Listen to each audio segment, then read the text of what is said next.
கிளிநொச்சியில் சீரான போக்குவரத்து வசதி கோரி போராட்டம். கனடாவில் தற்காலிக விசாவில் உள்ள தமிழர்கள் உட்பட வெளிநாட்டவர்களுக்கு ஆபத்து. சர்வதேச ரீதியாக எழுச்சி பெற்ற முள்ளிவாய்க்கால் நினைவேந்தல் கொந்தளிக்கும் இனவாத அமைப்பு. முதலில் பாராளுமன்ற தேர்தல், ரணில் ரகசிய நடவடிக்கை. குறைந்த வருமானம் பெறும் இளைஞர்களுக்கு கிடைக்கப்பெறும் வீடுகள், அமைச்சரவை வழங்கிய அனுமதி. யாழ்ப்பாண பல்கலைக்கழகத்தில் ஜனநாயக ஊழியர் சங்கத்தினால் கவன ஈர்ப்பு போராட்டம். இலங்கை பாராளுமன்றத்தில் ஈரான் ஜனாதிபதிக்கு மௌன அஞ்சலி. அடுத்த தேர்தல் வரை ரணிலுக்கு அதிகபட்ச ஆதரவு, நாமல் ராஜபக்ச தெரிவிப்பு. தொடர்பான விரிவான செய்திகள். கிளிநொச்சி முட்கொம்பன் பிரதேசத்துக்கான சீரான போக்குவரத்து வசதியை ஏற்படுத்தி தருமாறு கோரி பிரதேச மக்கள் கவனஈர்ப்பு போராட்டம் ஒன்றை முன்னெடுத்துள்ளனர். குறித்த போராட்டம் இன்றைய தினம் முன்னெடுக்கப்பட்டது. கிளிநொச்சி பூநகரை பிரதேச செயலாளர் பிரிவுக்குட்பட்ட முட்கொம்பன் மற்றும் அரசபுரம் உள்ளிட்ட கிராமங்களில் சுமார் 700க்கும் மேற்பட்ட குடும்பங்கள் வசித்து வருகின்றன. இந்த நிலையில் குறித்த கிராமத்துக்கான போக்குவரத்து சேவை சீராக இடம்பெறவில்லை என்பதுடன் ஒரேயொரு சேவையில் ஈடுபடும் அரச பேருந்து பாடசாலை விடுமுறை நாட்களில் சேவையில் ஈடுபடுவதில்லை எனவும் தெரிவிக்கப்பட்டுள்ளது. கனடா அரசாங்கத்தின் நடைமுறை காரணமாக பல்லாயிரக்கணக்கான வெளிநாட்டு பணியாளர்கள் நாட்டை விட்டு வெளியேறும் அபாயம் ஏற்பட்டுள்ளது. கனடாவில் நிரந்தர குடியிருப்பு அனுமதிக்கு விண்ணப்பிப்போரை அவர்களுடைய வயது, கல்வி, ஆங்கில புலமை மற்றும் பணி அனுபவம் போன்ற காரணிகளை வைத்து தரவரிசைப்படுத்தும் நடவடிக்கை CRS நடைமுறையின் கீழ் வகைப்படுத்தப்படுகிறது. 2 வாரங்களுக்கு ஒரு முறை CRS தரவரிசையை கனடாவின் புலம்பெயர்தல் அகதிகள் மற்றும் குடியுரிமை அமைப்பு வெளியிடுகிறது. அமைப்பு வெளியிட்டுள்ள புள்ளிகள் அல்லது அதற்கு அதிகமான புள்ளிகளை பெற்ற விண்ணப்பதாரர்கள் நிரந்தர குடியிருப்பு அனுமதி அட்டையை பெறுவதற்கான ஆவணங்களை சமர்ப்பிக்க அழைக்கப்படுகிறார்கள். இந்த ஆண்டு ஜனவரி மாதம் முதல் புலம்பெயர்தல் அகதிகள் மற்றும் குடியுரிமை அமைப்பு நிர்ணயித்த CRS புள்ளிகள் 540 மற்றும் அதற்கும் அதிகம். 3 ஆண்டுகள் நீடிக்கும் போஸ்ட் கிராஜுவேட் ஒர்க் பெர்மிட் வைத்திருக்கும் பெரும்பாலானவர்கள் இந்த புள்ளியை எட்ட தகுதி பெறவில்லை என புலம்பெயர்தல் ஆலோசகரான மனன் குப்தா தெரிவித்துள்ளார். புலம்பெயர் தொடர்பான அமைச்சராக மார்க் மில்லர் நியமிக்கப்பட்ட போது 2023 காலாவதியாகும் அனுமதிகள் நீட்டிக்கப்படாது என தெரிவித்துள்ளார். இதன்போது CRS புள்ளி வரம்பு நடைமுறைப்படுத்தப்பட்டு இதன் காரணமாக பல்லாயிரக்கணக்கான பணியாளர்கள் நாட்டை விட்டு வெளியேறும் அபாயம் ஏற்பட்டுள்ளதாக அவர் தெரிவித்துள்ளார். படை வீரர்களை காட்டிக் கொடுக்க வேண்டாம் என முன்னாள் ஜனாதிபதிகளான மஹிந்த ராஜபக்ச மற்றும் கோட்டபய ராஜபக்ச ஆகியோருக்கு எச்சரிக்கை விடுக்கப்பட்டுள்ளது. தேசத்தை பாதுகாப்பதற்கு அர்ப்பணிப்புகளை செய்த படை வீரர்கள் தொடர்ந்தும் பாதுகாக்கப்பட வேண்டும் என அந்த அமைப்பு சுட்டிக்காட்டியுள்ளது. படை வீரர்களுக்கு எதிராக நடவடிக்கைகள் தொடர்பில் மஹிந்த, கோட்டபாய ஆகியோர் மௌனம் காத்து வருவது அதிர்ச்சியையும் ஏமாற்றத்தையும் அளிப்பதாக சுட்டிக்காட்டியுள்ளது. போரின் பின்னர் படை வீரர்களை பாதுகாப்பதற்கான திட்டங்கள் வகுக்கப்படவில்லை என தெரிவித்துள்ளது. அரசியல் இருப்புக்காக தேசியவாத சக்திகள் வழங்கிய ஆணையை உதாசீனம் செய்யக்கூடாது என தெரிவித்துள்ளது. முன்னாள் ஜனாதிபதிகளான மஹிந்த, கோட்டபாய மற்றும் மொட்டு கட்சி ஆகிய தரப்புகள் படை வீரர்களை காட்டிக் கொடுக்கக்கூடாது என தெரிவித்துள்ளது. முள்ளிவாய்க்காலில் தமிழீழ விடுதலை புலிகளின் உயிர் நீத்தவர்களுக்கு நினைவேந்தல் நடாத்தப்பட்டமை அதிர்ச்சி அளிப்பதாக சுட்டிக்காட்டியுள்ளது. இந்த நிகழ்வில் சர்வதேச அரசு சார்பற்ற நிறுவனங்களின் பிரதானிகள் பங்கேற்றதாகவும் இந்த விடயத்துக்கு கோட்டபாய, மஹிந்த உள்ளிட்ட தரப்புகள் எதிர்ப்பை வெளியிடவில்லை என்பது அதிர்ச்சி அளிப்பதாக தெரிவித்துள்ளது. படை வீரர்களை பாதுகாத்தல், தேசிய சொத்துக்களை பாதுகாத்தல் போன்ற பணிகளை முன்னெடுக்க தவறினால் ஸ்ரீலங்கா பொதுஜன முன்னணியின் எதிர்காலம் கேள்விக்குறியாக மாறும் என எச்சரிக்கை விடுக்கப்பட்டுள்ளது. ஜனாதிபதி தேர்தலுக்கு முன் பாராளுமன்ற தேர்தல் தான் முதலில் நடத்தப்படும் என்று பாராளுமன்ற உறுப்பினர் டிலான் பெரேரா தெரிவித்துள்ளார். ஜனாதிபதி ரணில் விக்ரமசிங்கே அதற்கான ஏற்பாடுகளை நன்கு திட்டமிட்ட அடிப்படையில் ரகசியமாக செய்து வருகிறார் என கூறியுள்ளார். அரசியல் அமைப்பின்படி இந்த வருடம் கட்டாயம் ஜனாதிபதி தேர்தல் நடாத்தப்பட வேண்டும். ஜனாதிபதி விரும்பினால் அதற்கு முன் பாராளுமன்ற தேர்தலை நடாத்தும் அதிகாரம் அவருக்கு உண்டு. எல்லோரும் ஜனாதிபதி தேர்தல்தான் முதலில் நடாத்தப்படும் என எதிர்பார்த்து கொண்டிருக்கும் நிலையில் ஜனாதிபதியோ பாராளுமன்ற தேர்தலைத்தான் முதலில் நடாத்துவதற்கு இரகசியமான முறையில் திட்டமிட்டு அதற்கான ஏற்பாடுகளை செய்து வருகிறார். ஜனாதிபதி ரணிலுக்கு ஆதரவு வழங்கி வரும் மொட்டு கட்சியின் ஸ்தாபகர் பசில் ராஜபக்சவும் பாராளுமன்ற தேர்தல் முதலில் நடாத்தப்பட வேண்டும் என்று ஜனாதிபதிக்கு அழுத்தம் கொடுத்து வருகிறார். பாராளுமன்ற தேர்தலை முதலில் நடத்தினால் அரசுக்கு ஏற்பட போகும் நன்மை பற்றி ஜனாதிபதிக்கு பசில் விளக்கியுள்ளார். அதன் அடிப்படையில் தான் ஜனாதிபதி மேற்படி முடிவை எடுத்துள்ளார். ஆனால் அவர் வெளியே ஜனாதிபதி தேர்தல்தான் முதலில் நடாத்தப்படும் என காட்டுகிறார் என தெரிவித்துள்ளார். வடக்கு தொடருந்து மார்க்கத்தில் போக்குவரத்து தடைப்பட்டுள்ளதாக தெரிவிக்கப்படுகிறது. பொத்துகர மற்றும் பொல்ககவில தொடருந்து நிலையங்களுக்கு இடையில் தொடருந்து ஒன்று தடம் புரண்டுள்ளதன் காரணமாகவே இந்த தடங்கள் ஏற்பட்டுள்ளது. குருநாகலில் இருந்து கொழும்பு நோக்கி சென்று கொண்டிருந்த அலுவலக தொடருந்து ஒன்று இவ்வாறு தடம் புரண்டுள்ளது.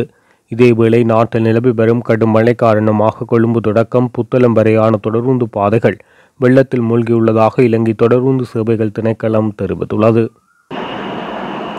இலங்கையில் குறைந்த வருமானம் பெறும் 50,000 குடும்பங்களுக்கு காணி உறுதிப்பத்திரம் வழங்க அமைச்சரவை ஒப்புதல் அளித்துள்ளது.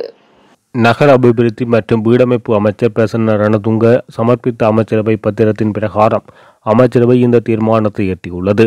உறுதிப்பத்திரம் வழங்கும் திட்டத்தின் கீழ் வீடுகளின் முழு உரிமையை மாற்றும் போது அசல் பயனாளி இறந்திருந்தால் தற்போது அந்த வீட்டில் வசிக்கும் அவரது வாரசுகளுக்கு உரிமை பத்திரம் வழங்கப்பட உள்ளது.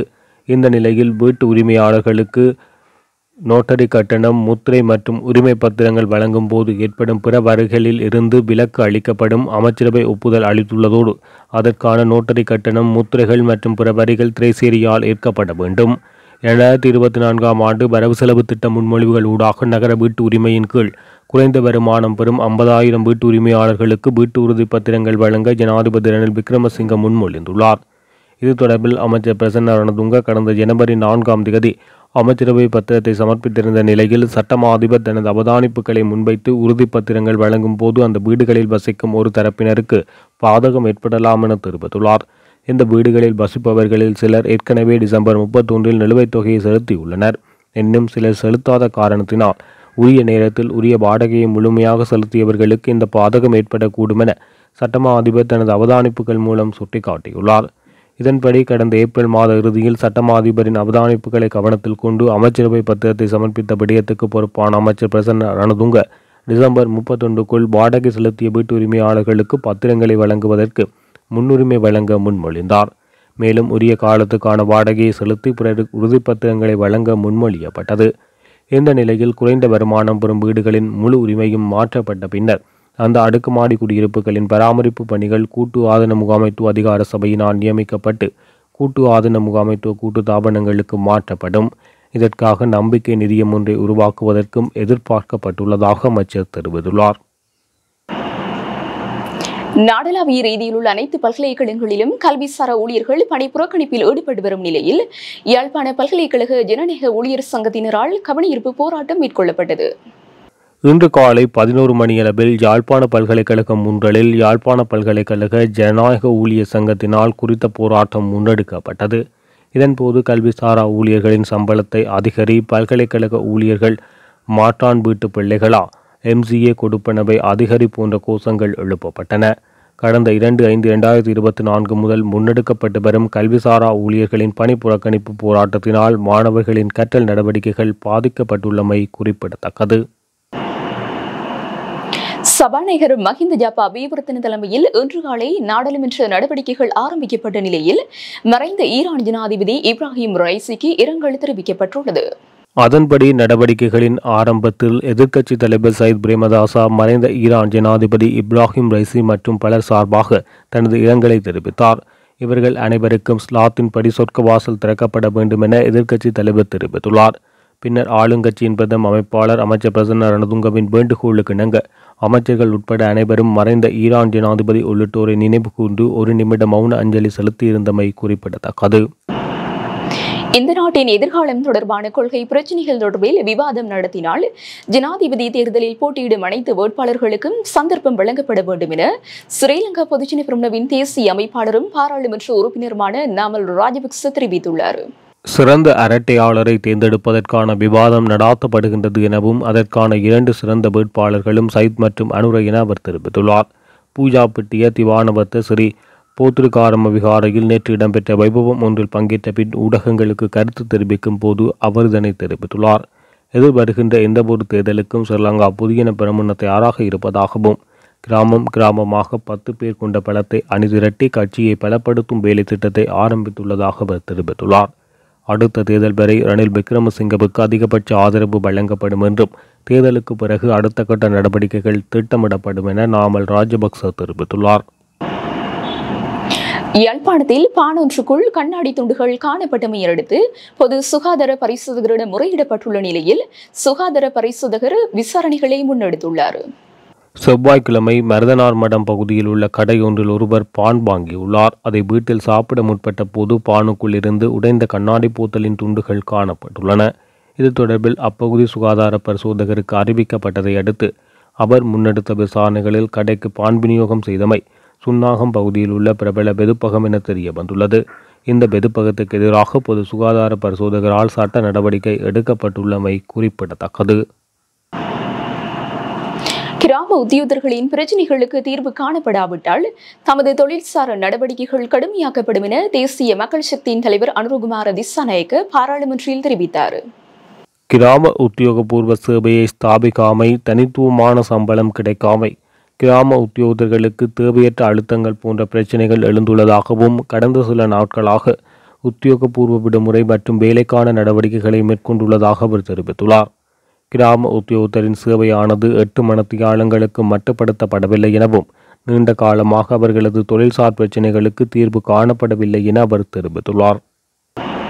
இத்துடன் எஃப்னக்லரியின் மதிய நேர பிரதான செய்திகள் நிறைவடைகின்றன.